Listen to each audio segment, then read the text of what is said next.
बहुत लोगों को ये भी पता नहीं चल पा रहा है कि वोटर लिस्ट में आखिरकार सब जगह 100 से 150 200 नाम जो है कहां से आकर जुड़ गए हैं, इसका पता नहीं चलता। वोटिंग के समय वैसे लोगों को बुलाया जाता है और वोट दिलवाकर हार जीत कराई जाती है। हम जिला पदाधिकारी महोदय से यह मांग करेंगे कि निश्चित रूप से चुनाव हो, लेकिन बेहतर चुनाव हो और फर्जी वोटर जितने भी हैं या दूसरे अन्य जगहों से वोटर जो आ गए हैं, इसका कम से कम एक बार आप अवलोकन करते हुए बेहतर वोटर इस प्रारूप को यहाँ लाने का काम करें।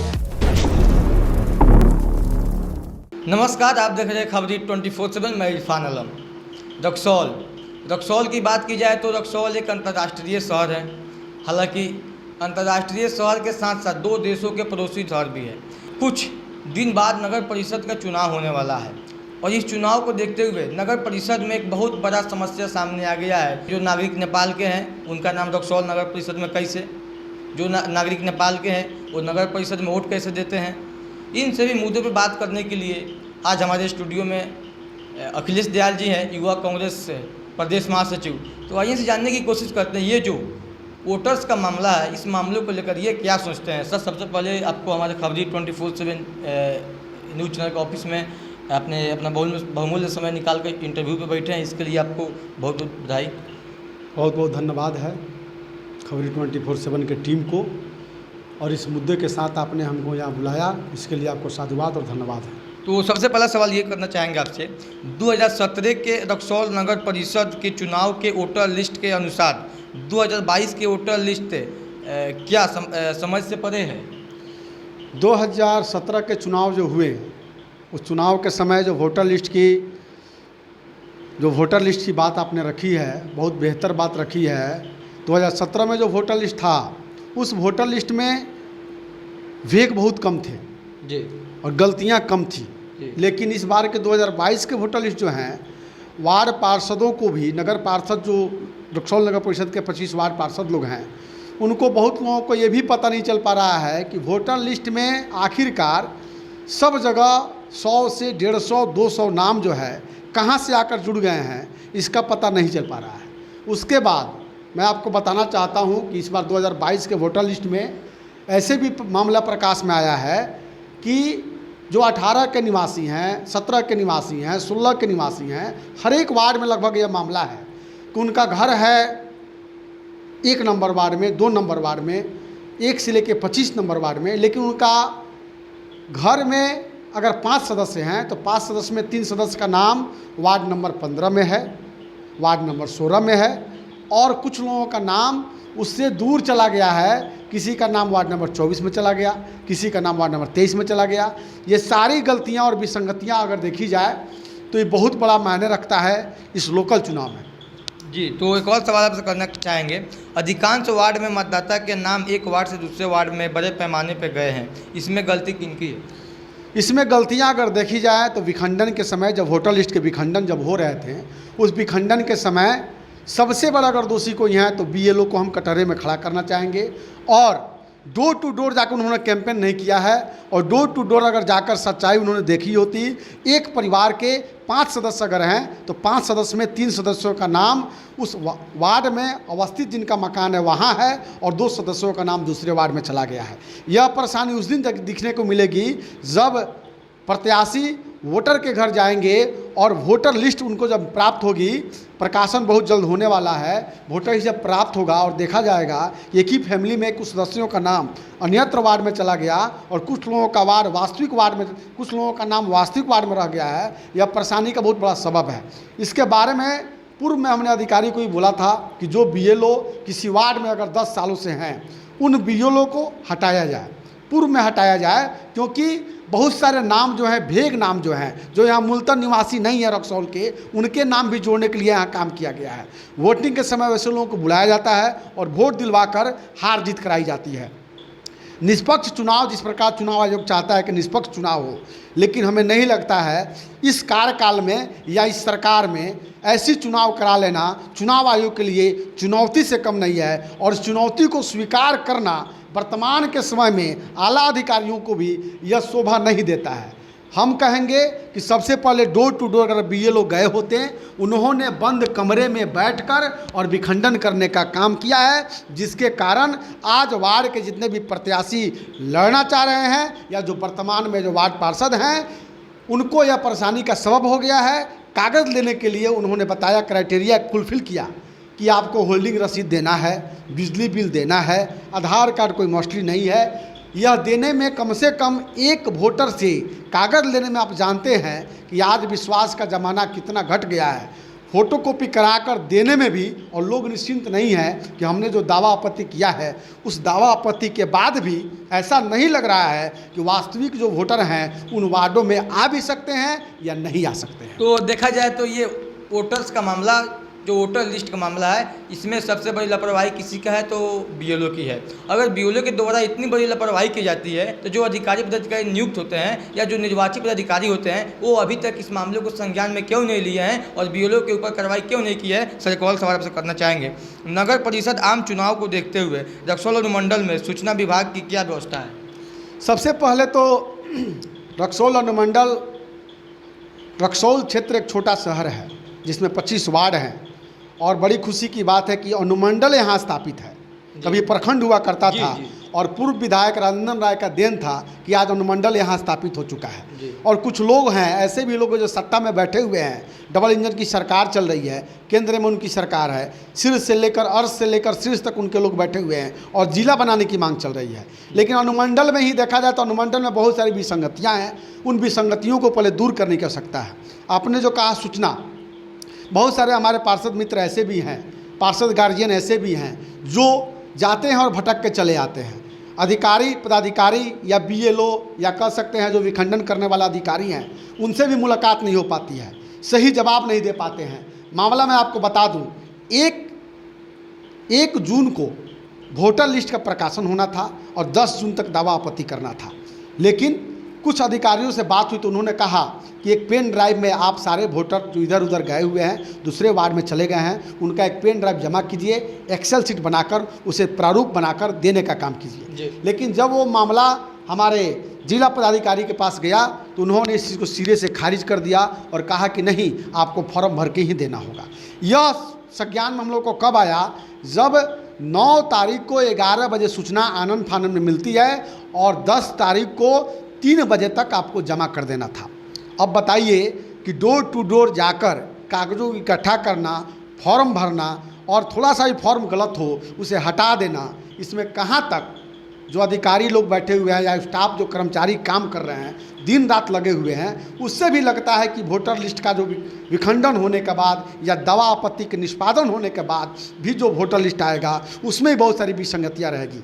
मैं कांग्रेस पार्टी का प्रदेश का महासचिव हूँ, इस नाते भी कहूँगा, अगर हमारे जनता या हमारी वार्ड की जनता या 25 वार्ड की जनता अगर कष्ट में रहे और उनके घर का बगल का बूथ है और उन्हें कहा जाए कि आप 1 किलोमीटर दूर जाकर वोटिंग कीजिए, कोई नहीं जा पाएगा। जी, बात सही। तो मेरी सोच ये है कि अगर जल्द से जल्द इस चीज़ का निपटारा करना हो, जितना आपके पास मानव बल है, उस मानव बल को अगर डोर टू डोर लगाने का काम करते तो निश्चित रूप से यह वोटर लिस्ट का मामला बहुत जल्द सॉर्ट आउट होता। इसको लेंदी बनाने का काम किया जा रहा है। इससे कहीं जो है कांग्रेस पार्टी जो है संतुष्ट नहीं है और ऐसा अगर मामला वोटर लिस्ट आने के बाद भी सही नहीं होता है तो हम मेमोरेंडम देंगे और जिला पदाधिकारी से और निर्वाचन आयोग से मुलाकात करने का काम करेंगे। हालांकि आनन फानन की जो प्रक्रिया होती है, ये एक बहुत दुर्भाग्य की बात है कि हमारे यहाँ अनुमंडल रहते हुए भी आनन फानन में अगर किसी को जानकारी दी जाती है तो इससे बड़ा दुर्भाग्य की बात कोई नहीं हो सकता है। लेकिन आनन फानन को वजह से 2 पक्षों में अनुमंडलीय परिसर में अगर मारपीट हो जाता है तो ये बहुत दुर्भाग्य की बात है। और ये मारपीट वोटर लिस्ट से ही संबंधित मारपीट था। आखिर क्यों? इसके पीछे क्या राज है? क्या राज है? मैं जानना चाहूँगा। जो पदाधिकारी नियुक्त हुए हैं, जो निर्वाचन पदाधिकारी है, उन लोग से मैं जानने के पूरे प्रयास करूँगा कि ये आखिर जैसा क्यों हुआ नगर परिषद रक्सौल में। हालांकि बहुतों सारे नगर परिषद है, यहीं पे बगल में सुगौली नगर परिषद है, लेकिन क्या उस नगर परिषद में इस तरह की स्थिति नहीं है। लेकिन रक्सौल अंतर्राष्ट्रीय शहर, इसमें इस तरह की स्थिति क्यों बन गई है? तो सर, एक और सवाल आपसे करना चाहेंगे। रक्सौल नगर परिषद के 25 वार्ड के वोटर लिस्ट में बहुत सारे मतदाताओं के नाम अनियमित जगह से आए हैं, जिनका वार्ड में ट्रेस ना मिलना चुनाव में परेशानियों का सबब भी बन सकता है। क्या इस पर आप क्या कहना चाहेंगे? रक्सौल नगर परिषद के 25 वार्ड हैं और 25 वार्ड में अनेकों बूथ हैं और सबसे बड़ी समस्या यह है कि जब वोटर लिस्ट प्रकाशन में आया और वोटर लिस्ट हमें प्राप्त हुआ 1 और 2 जून को, सारे पार्षदों को वोटर लिस्ट प्राप्त हुआ, सभी लोगों ने एक दूसरे से कांटेक्ट करना चालू किया कि क्या यह नाम आपके जगह का है, क्या यह नाम आपके जगह का है। इससे आप पता लगा सकते हैं कि 5 साल या 10 साल या 20 सालों से जो पार्षद हैं उन्हें ही पता नहीं है कि यह वोटर कहाँ का है और किस जगह का नाम ये चला आया है। तो आप समझ सकते हैं कितनी बड़ी विसंगतियाँ और कितना बड़ा डील हुआ इस मामले में। अब डायरेक्ट चुनाव हो रहे हैं, एक व्यक्ति 3 अपने मत का अधिकार प्राप्त कर सकता है और 3 वोट दे सकता है। मैं सबसे पहले ये बात कहूँगा कि जहाँ से ये वोटर लिस्ट प्रकाशित हुआ और कहीं ना कहीं से ऐसा भी लग रहा है जैसे मेरे वार्ड में 100-200 कम से कम लगभग 200 नाम ऐसे हमने चिन्हित किया है जो हमारे वार्ड में उनका ना मकान है ना कोई ट्रेस है। जब अधिकारियों से हमने बात की और अधिकारियों से बात करके हमने कहा कि सर इसका मामला आप कैसे सॉर्ट आउट कीजिएगा, उन्होंने कहा कि आपने जो अपोज किया है उसके अपोज करने के बाद उनका कोई डॉक्यूमेंट्स लाइएगा तभी हम यहाँ से उसको हटा सकते हैं। मैंने कहा सर मैं इनको जानता नहीं, पहचानता नहीं, ऐसे सारे टीम पार्षदों का हम लोग का जाकर मिला भी था और हमने कहा कि सर ऐसे बहुत सारे वार्ड में मामले ऐसे आ रहे हैं, इसका निष्पादन कैसे होगा। उन्होंने कहा कि पहले जो थे जिला पदाधिकारी ने हमें एक ऑर्डर दिया था शिफ्टिंग करने का और एक ऑर्डर दिया था हटाने का भी, लेकिन इस बार नगर पालिका चुनाव में यह चीज़ नहीं मिल पाया है रक्सौल अनुमंडल को या प्रखंड को। हमने कहा सर ये दुर्भाग्य की बात है कि मान के चलिए कि वार्ड का चुनाव जो होता है 10 वोट 20 वोट 15 वोट से लोग हार जाते हैं, जीत जाते हैं और 200-250 नाम अगर गलत किसी वार्ड में आ गए हैं वो नहीं हट पाएंगे तब तो चुनाव इसी तरह आप हार रहे हैं। इस चीज़ को देखते हुए हमने बहुत सारी बातें भी रखी, लेकिन लगता है हमें चट्टानी एकता के साथ हमें आगे आकर और इस मामले को पुरजोर तरीके से उठाना होगा, तभी जो है हमारे अधिकारी पदाधिकारी जो हमारे जिला कप्तान है या जिला में हमारे अधिकारी हैं या चुनाव आयोग जो बैठे हुए हैं उनके तक यह बात कानों तक जाएगी और सुधार हो सकता है। हालांकि डीलिंग की बात की जाए, लेकिन देखा जाए वोटर्स अगर सही वोटर्स वोट नहीं देंगे, अगर फर्जी वोटर वोट देंगे तो आप देख सकते हैं रक्सौल नगर परिषद का स्थिति अभी क्या है। यही कारण रहा होगा पिछले बार भी कि आज रक्सौल नगर परिषद में एक भी कहीं विकास नहीं हुआ है। शायद विकास हुआ रहता तो आपको दिखाई स्पॉट पे देता, लेकिन हम लोग अनेकों समस्याएं रक्सौल को दिखाते हैं, अनेकों समस्याएं एक वार्ड से लेकर 25 वार्ड तक हम लोग समस्या दिखाने का पूरा प्रयास करते हैं। लेकिन अगर वोटर सही नहीं है, अगर सही वोटर वोट नहीं दे पाते हैं तो आखिर ये फर्जी वोटर्स वोट देते हैं, तो ये डीलिंग की संकेत देता है। अगर पैसा से डीलिंग होता है तो कोई वार्ड पार्षद चाहेगा कि हमारे असली वोटर्स वोट नहीं दे के मैं भी पैसा 2 लाख 4 लाख 5 लाख 10 लाख 20 लाख 50 लाख दे के मैं फर्जी वोटर्स ला के और मैं अपना चुनाव के समय मैं भी अपना वार्ड पार्षद या चेयरमैन जो भी है मैं बन सकूँ। अगर इस तरह की मामला अगर होता है तो अधिकारी इस पर क्यों चुप रहते हैं? सर आप लोग से एक और सवाल आपसे करना चाहेंगे, पूर्वी चंपारण जिला पदाधिकारी से क्या रक्सौल युवा कांग्रेस वोटर लिस्ट विखंडन से लेकर क्या दावा पत्रित तक क्या विचार रखना चाहता है?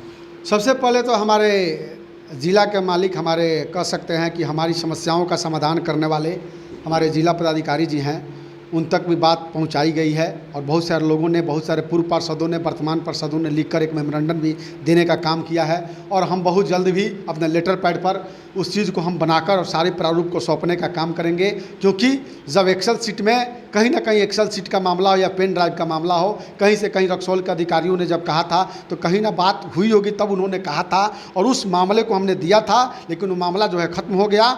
हम पूछना चाहेंगे आपके खबरी 24/7 के माध्यम से, हम यह बात भी रखना चाहेंगे कि कांग्रेस पार्टी जो है हमेशा ईमानदारी की लड़ाई लड़ने का काम और जनता के साथ लड़ने का काम किया है। आज देश की स्थिति आपको पता है, हम जिला पदाधिकारी महोदय से यह मांग करेंगे कि निश्चित रूप से चुनाव हो, लेकिन बेहतर चुनाव हो और फर्जी वोटर जितने भी हैं या दूसरे अन्य जगहों से वोटर जो आ गए हैं इसका कम से कम एक बार आप अवलोकन करते हुए बेहतर वोटर लिस्ट प्रारूप को यहाँ लाने का काम करें। ऐसा ना हो कि वोटर लिस्ट प्रकाशन होने के बाद लोगों को भटकना पड़े और वोटर जो है इधर उधर जो चले गए हैं, एक ही परिवार के 5 वोटर यहाँ हैं, 2 वोटर दूसरे वार्ड में चले गए हैं, वैसे लोगों को शिफ्टिंग करने का काम आदेश आप देने का काम करें, जिससे ग्राउंड रिपोर्ट एक तैयार हो सके और सही मायने में जो ओरिजिनल वोटर हैं, सही मतदाता हैं, उनको वोट देने का अधिकार प्राप्त हो। एक तरफ हमारे डीएम साहब जागरूक करने का काम भी करते हैं कि सारे लोग मतदान करें, पहले मतदान करें फिर जलपान करें।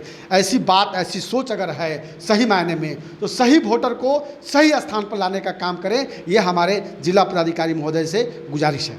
लेकिन देखा जाए, ये अगर भ्रष्टाचार निर्वाचन विभाग में होता तो चुनाव के समय, चुनाव के दिन, वोट करने के दिन क्या परेशानियां होगी प्रतिनिधि लोगों के, प्रत्याशी लोगों के। अगर क्या प्रत्याशी के वोटर्स अगर फर्जी होते हैं तो दूसरे प्रत्याशी जो होंगे, विपक्ष के प्रत्याशी, वो तो दावा कर वहीं करेंगे। ये श्योर बात है कि निर्वाचन के समय, वोट के दिन के समय श्योर बात है कि स्पॉट में झड़प भी होगी। हालांकि अभी झड़प हो चुका है, तो उस दिन क्या स्थिति रहेगा मुझे नहीं पता है, लेकिन मैंने कल रिपोर्टिंग किया था तो देखे हुए हुईगा रक्सौल अनुमंडल परिसर में इसी मामले को लेकर 2 पक्षों में मारपीट हो जाती है। तो वोट के दिन, वोट के समय क्या मतलब पोजीशन रहेगा, सर क्या सोचते हैं इसको लेकर? सबसे बड़ी बात है कि आज जो स्थिति, कल जो स्थिति हुई है, वैसी स्थिति नहीं होनी चाहिए। मान के चलिए कि हमारे आला अधिकारी ने जब नोटिस किया है तो नोटिस का जवाब शांति से दिया जा सकता है, क्योंकि हमने भी कुछ लोगों को कंप्लेन किया है। आज से 3-4 महीने, 5 महीने पहले की बात मैं बता रहा हूँ। लगभग जनवरी में मैंने कंप्लेन, फरवरी में कंप्लेन मैंने किया था। लेकिन सबसे बड़ी बात है कि हम जानते हैं कि वो सही मायने में लोग यहाँ नहीं रहता है, उनका ट्रेस भी हमारे के पास है। बहुत सारे लोग के, वोटर के पास ऐसे कागजात हैं जो पूर्व में पार्षद रहे हैं, 50 वोट, 100 वोट, 200 वोट का जमा उन्होंने एक वोटर अपने परिसीमन के अनुसार बना कर रखा है कि सारे वोट हो सकते हैं हमारे। लेकिन यह जो विवाद बार बार होने का काम हो रहा है, आने वाले समय में और भी विवाद देखने को आपको मिल सकते हैं। ऐसे विवादों को ख़त्म करने के लिए आप कम से कम अभी से तैयारी कीजिएगा, तो आने वाले समय में विवाद खत्म हो गए और सारे लोग व्यवहारिक रूप से चुनाव लड़ेंगे और हार जीत होगी। चलिए, तो अब देखते हैं आगे क्या होता है और जिला पदाधिकारी के पास इस मामले को क्या संज्ञान में लिया जाता है, और संज्ञान में लिया जाता है तो क्या उस पर उचित कार्रवाई भी होगी या नहीं होगी। अगर जो बीएलओ के द्वारा अगर लापरवाही की जाती है तो क्या बीएलओ के ऊपर भी कार्रवाई होगी। इन सारी सवालों के जवाब हम जिला पदाधिकारी से जानने का पूरा प्रयास करेंगे। चलिए, इन्हीं तमाम खबरों के साथ हमीद खान आलम, खबरी 24/7 रक्सौल।